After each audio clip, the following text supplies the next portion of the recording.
così, e sopra un bel cucchiaino di panna, eccolo qua, la panna col borscht sta benissimo, una fettina di pane e possiamo andare in tavola. Borscht ucraino con panna acida, la cucina quotidiana. Buongiorno, sto preparando il borscht, la famosissima zuppa ucraina, non solo ucraina, di tutta l'Europa dell'Est.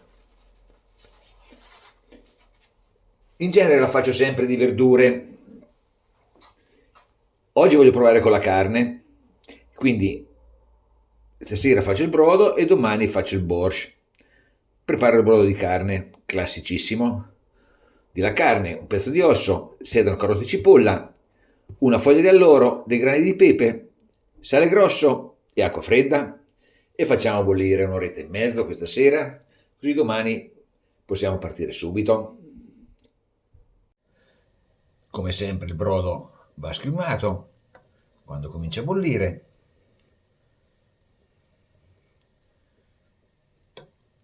Così, man mano che viene su questa schiuma la togliamo. Quasi un'ora e mezzo che la carne bolle, la tiro fuori, altrimenti si rovina troppo, perché poi questa carne la facciamo a pezzettini e la rimettiamo nel borscht domani. Lascio bollire ancora un pochino le verdure, poi filtro e mettiamo fuori a raffreddare. Borscht il giorno dopo. Ieri abbiamo fatto il brodo, oggi facciamo il borscht. Ingredienti per il borscht: brodo di carne che è sul fuoco, si sta scaldando, carne cotta nel brodo, poi ci serviranno cavolo cappuccio, rapa rossa o barbabietola rossa, cipolla, patata, carote, dei pomodorini, foglia d'alloro per il cavolo e un pochino d'aglio, olio, sale, pepe naturalmente. E in più ci servirà di fare la panna acida. Eccola qua, ho comprato della panna fresca, la faremo inacidire con il limone. Cavolo cappuccio del mio orto, non è tanto bello ma è tanto biologico e sarà buonissimo. Lo facciamo a striscioline, così, sottili, e poi laviamo tutto per bene. Lavato per bene il cavolo, mettiamo in un tegame con un pochino di olio, tegame naturalmente dal fondo pesante perché la cottura è abbastanza lunga e devono andare piano le cose.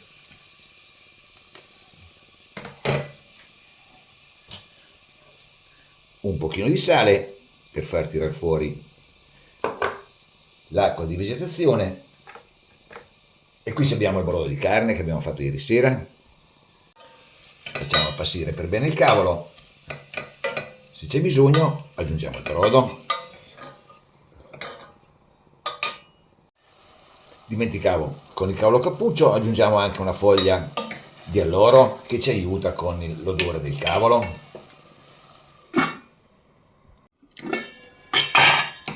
Il cavolo si è ormai abbastanza appassito, aggiungo 2 piccole patate e lasciamo cuocere insieme. Metterò anche un goccino di brodo,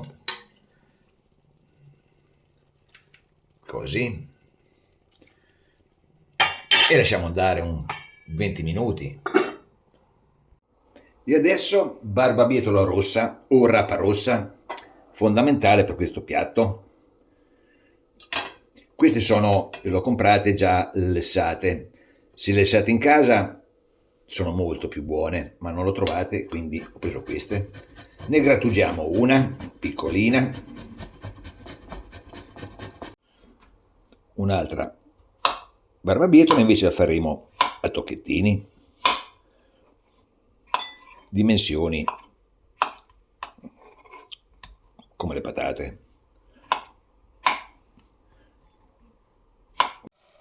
Giù a barbabietola, dallo splendido colore, e mettiamo anche il brodo.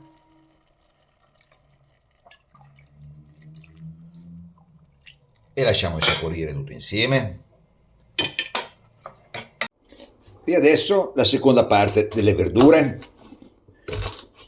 Tagliamo una cipolla. La cipolla in un padellino a parte con un goccio di olio e la facciamo appassire. E anche qui ci aiuteremo con un poco di sale.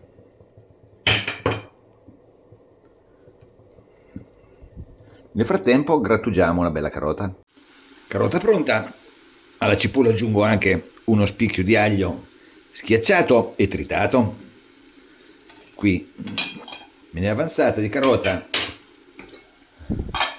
la metto insieme alle patate e alla barbabietola.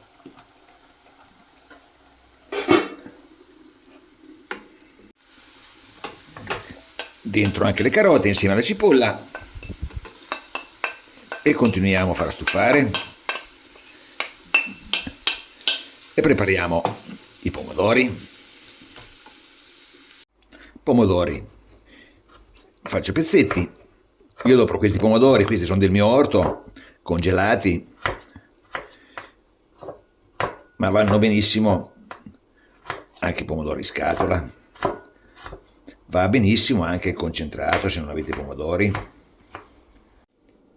Faccio pezzetti anche la carne che ho lessato ieri sera, la carne del brodo. Io non lo faccio mai con la carne. Io credo che la versione vegetariana o vegana sia la migliore questa zuppa. Sicuramente noi non dobbiamo affrontare i climi ucraini o russi e quindi potremmo far benissimo a meno della carne, però oggi ci proviamo. Eccoci qua. Qua giù i pomodori e lasciamo cuocere, e qua dentro la carne e lasciamo cuocere.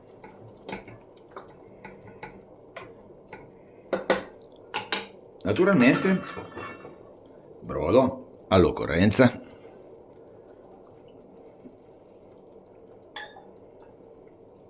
Così. E adesso mettiamo giù anche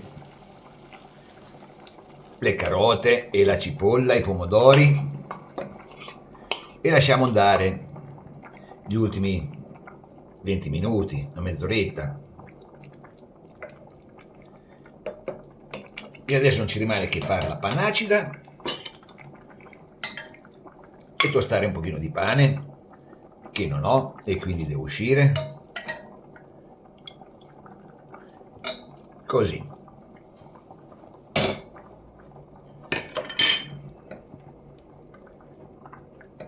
Viene un bel, come dire, un bel pappone, però è tanto buono, veramente buonissimo.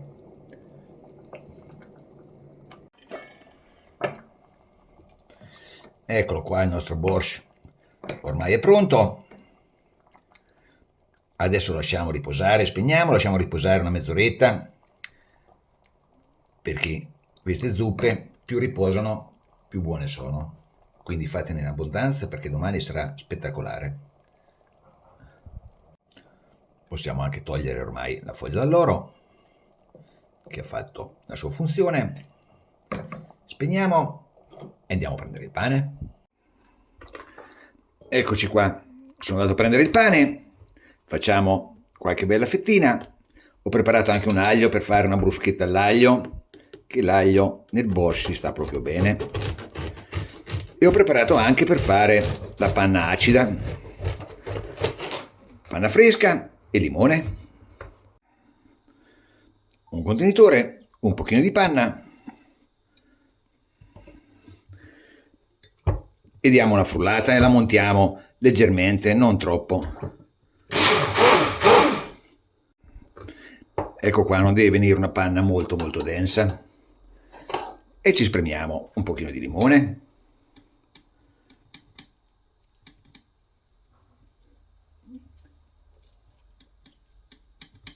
Proviamo.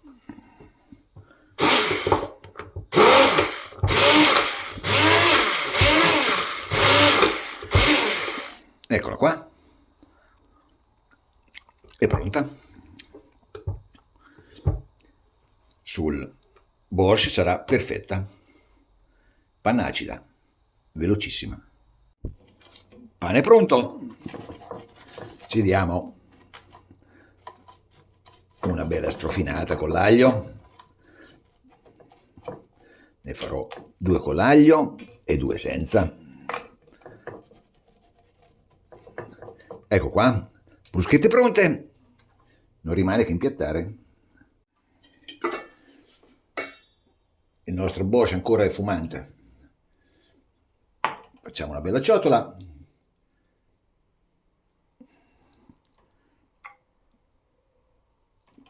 Così. Così.